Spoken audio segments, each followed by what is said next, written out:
గత సంవత్సరం డిసెంబర్ నెలలో మన చీరాల 2 టౌన్ స్టేషన్ పరిధిలో ఒక సైబర్ క్రైమ్ రిజిస్టర్ అయింది. మీరందరూ మీడియా మిత్రులు కూడా దాంట్లో బాగా కవర్ చేశారు. ఆ క్రైమ్ నంబర్ 286/24 కింద రిజిస్టర్ చేయడం జరిగింది. దాంట్లో ఏంటంటే కొంతమంది ముద్దాయిలు మన దగ్గర ఉన్న అంగన్వాడీ వర్కర్స్కి కాల్ చేసుకొని, మేము ప్రభుత్వం తరఫు నుండి హెల్త్ డిపార్ట్మెంట్ నుండి మాట్లాడుతున్నాము, ఒక కొత్త పథకం లాంచ్ చేయడం జరిగింది, జనని సురక్ష పథకంలో. దానికింట ఆనరబుల్ సీఎం గారు ఒక 70 lakh వరకు కార్పస్ ఫండ్ పెట్టుకొని ప్రెగ్నెంట్ ప్లస్ లాక్టేటింగ్ మదర్స్కి స్పెషల్ స్కీమ్ కింద లాంచ్ చేశారు. అది చెప్పేసేసి వాళ్ళ దగ్గర నుండి వాళ్ళ పరిధిలో ఉన్న డీటెయిల్స్ కలెక్ట్ చేయడం జరిగింది. అది ఇచ్చిన తర్వాత ఆ విక్టిమ్స్కి వాళ్ళు కాల్ చేశారు, సేమ్ మెమోలు. వాళ్ళకి అడిగారు, మీకు ఒక 2-3 lakhs వరకు వస్తుంది, ఫస్ట్ ఇన్స్టాల్మెంట్ మేము 70,000 వరకు ఇస్తాము, దాని రిలేటెడ్ మీరు కొన్ని డీటెయిల్స్ మాకు షేర్ చేయాలి, మీ యూపీఐ ఐడీస్ అంతా డీటెయిల్ ఇవ్వాలి. ఆ యూపీఐ ఐడీస్ ఇచ్చిన తర్వాత వీడియో కాల్లో స్క్రీన్ షేర్ చేసుకొని వాళ్ళు యూపీఐ బ్యాలెన్స్ చెక్ చేశారు. మినిమం బ్యాలెన్స్ అయితే 3,000 ఉండాలి చెప్పేసి ఆ బ్యాలెన్స్ చెక్ చేసుకొని, సరే కన్ఫర్మ్ అయింది, మీకు పేమెంట్ వస్తుంది, ఒక లింక్ పెట్టాము, అది క్లిక్ చేయండి చెప్పేసి లింక్ పంపించారు. కానీ ఆ లింక్ ఆన్లైన్ మన షాపింగ్ యాప్స్ బ్లింకిట్ ఇలాంటి యాప్స్లో ఒక ఆర్డర్ పెట్టుకొని వాళ్ళు లింక్స్ పంపించారు.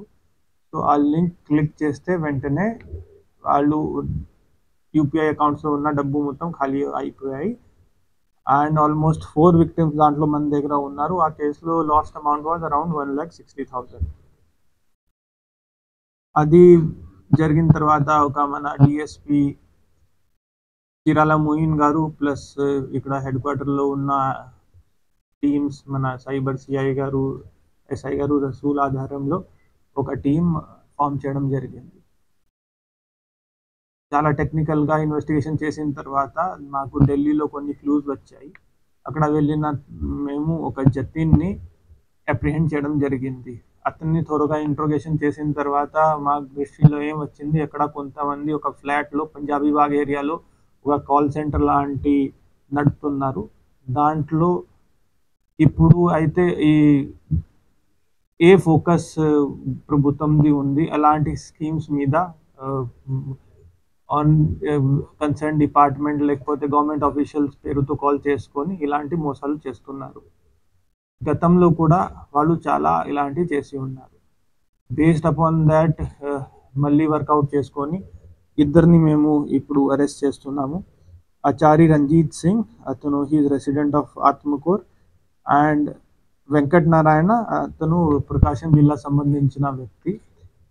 వాళ్ళ దగ్గర నుండి ఇప్పుడు సీజర్లో ఒక 1,90,000 cash, 3 mobile phones, 15 SIM card, కొన్ని బ్యాంక్ పాస్బుక్, డెబిట్ కార్డులు ఇలాంటి సేవ్ చేయడం జరిగింది. వీళ్ళు క్రైమ్ హిస్టరీ చెక్ చేస్తే ఈ మోడస్ ఆపరెండిలో ఇప్పుడు వరకు ఆల్మోస్ట్ 132 విక్టిమ్స్ని వాళ్ళు ఇలాంటి మోసం చేశారు. అది ఎన్సీఆర్బి పెటిషన్స్ ఉన్నాయి. ఈ మోడస్ ఆపరెండిలో అయితే ఒక 12 ఎఫ్ఐఆర్స్ మన కర్ణాటక, తెలంగాణ, రాజస్థాన్లో కూడా ఉన్నాయి. పాత మోడస్ ఆపరెండి చెక్ చేస్తే ఇప్పుడు వరకు ఆల్మోస్ట్ వాళ్ళ మీద టోటల్ 213 ఎఫ్ఐఆర్స్ ఉన్నాయి. దాంట్లో ఆల్మోస్ట్ 20 స్టేట్స్ వరకు వాళ్ళు ఇలాంటి వేరే వేరే స్కామ్ చేసి ఉన్నారు. ఇప్పుడు వరకు చేసిన అమౌంట్ ఇంకా మేము ఐడెంటిఫై చేస్తున్నాము, కానీ ఒక 4 crore వరకు ట్రాన్సాక్షన్స్ మన దగ్గర కన్ఫర్మ్ అయ్యాయి. సో ఇది జరిగిన ఇన్వెస్టిగేషన్లో మన టీమ్స్ అందరూ, లోకల్ ఎస్హెచ్ఓ గారు, మన ఐటీ టీం కూడా చాలా బాగా చేశారు. మీ ద్వారా కూడా నేను పబ్లిక్కి ఒక రిక్వెస్ట్ చేస్తున్నాను, ఇలాంటి మీకు ఏమైనా ఇన్ఫర్మేషన్ వస్తే మీరు మీ లోకల్ ఉన్న ఆఫీసర్స్తో మాతో ఒకసారి కన్ఫర్మేషన్ తీసుకోండి. ఇలాంటి స్కీమ్స్ ఏమైనా ఉంటే ప్రాపర్ డాక్యుమెంటేషన్ ఉన్నప్పుడు మేము ఇలాంటి డీటెయిల్స్ మీకు అడగము. మీ లింక్స్ ఇలాంటి గవర్నమెంట్ డైరెక్ట్లీ పెట్టడానికి ఉండదు. మీరు ఎలిజిబిలిటీ ఉంటే కేవైసీ ద్వారా లేకపోతే కన్సర్న్ మినిస్ట్రీ ద్వారా మీకు డైరెక్ట్లీ మీ అది బెనిఫిట్స్ వస్తాయి.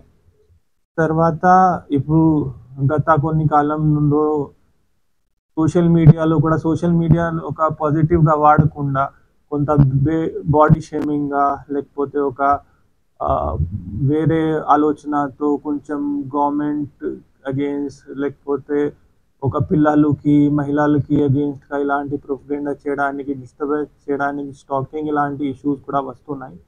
సో దాని మీద కూడా గతంలో కూడా కేసెస్ రిజిస్టర్ చేయడం జరిగింది, ఇప్పుడు కూడా మేము చేస్తున్నాము.